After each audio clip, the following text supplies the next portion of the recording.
All right, everybody, welcome at Cruise. It's the last lesson, and what we have today, continuing more talk of footwork. But here is actually I think the last one that we're going to talk about regarding the 15 footwork. Okay, so not so common, but it actually is still talking inside ducking, outside ducking. The inside ducking, outside ducking motion is basically outside ducking. Your legs here, and then basically for a split second, the two legs are combined.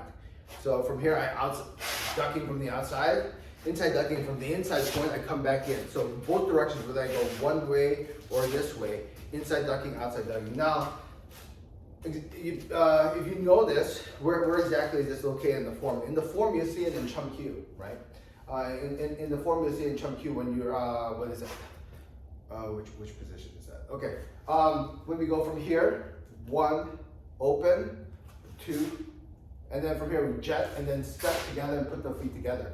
When you look at that in the form, okay, to go a little detailed, the reason for that motion in form, you do it both one way and the other way, right?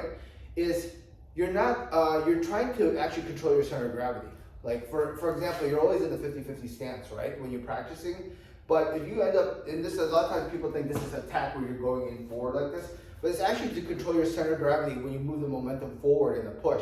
So a lot of times, if you try to push yourself like this, most people can't control that. So you're actually developing from here, step, by the time I step and push, boom, actually controlling your center of gravity and not learning to lean forward from that. And also the development on the way back, if you're here, is not basically from Chun, not leaning back and then catching your center of gravity. You're actually going to the maximum of your center of gravity and controlling it and then making the turn. And this is not to talk about so much in detail about the second section or the third section in Chun, but it's more just to give you a little idea of exactly where you find this motion of inside face, outside face motion, okay? Now, when you look at that though, you're thinking, well, when exactly would I use this position as far as ducking, right? You're ducking out of the way. Ducking, think about it, is not making contact with it. So for example, a lot of times you're doing something and someone sweeps the leg. Okay, let's say sweeps the leg. Now you're not thinking of well, you can be if you use the structure that way. As far as I support it and I'm holding it, boom, make it solid as one. In theory, you can say that, but think about it. You don't want to fight the force. Someone goes like this, wow, sweep your leg, and then they're going to sweep your leg out of the way. You don't want to go clash with clash. Right? If anything, if my legs are getting swept in the front, right? If anything, disrupt his center of gravity, I step in, right? If I can't disrupt his center of gravity, then he's kicking this leg here and duck out of the way. Or if I duck out of the way and lift it out of the way. So I'm basically ducking out of that. In another position, maybe someone's going for this, duck out of that also. The ducking position, for the most part, maybe in Chisa, I've used it 1 or 2 times. I'm trying to recall when I do it, because the reality is the motion in your center of gravity is very minimal. If you can control your center of gravity well, so it's simple motion from here and here. You can, if your structure is really good, then that motion, less is best in reality.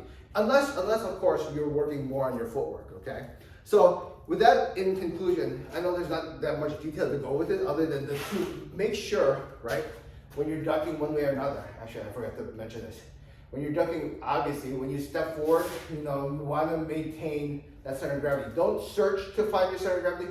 Have your center of gravity, maintain your center of gravity when you're ducking, one way or another. See, my center of gravity is still in place. You don't want to roll lean and then catch it, lean back and then catch it again. Always control. Control, don't tighten your center of gravity. That means there is going to be motion with it, natural motion when you move it, but make sure you have control at all times. That way, when you practice it, then the reason behind it is if you don't have a center of gravity and then all of a sudden, yes, this is a complete footwork here, step when you do this, but if you're in mid-motion and you're off center of gravity and if something hits your force, you won't be able to recover. But if you still have control of your center of gravity at this point mid-force, then you can make that adjustment to that. All right, so remember, control, always, and always. All right.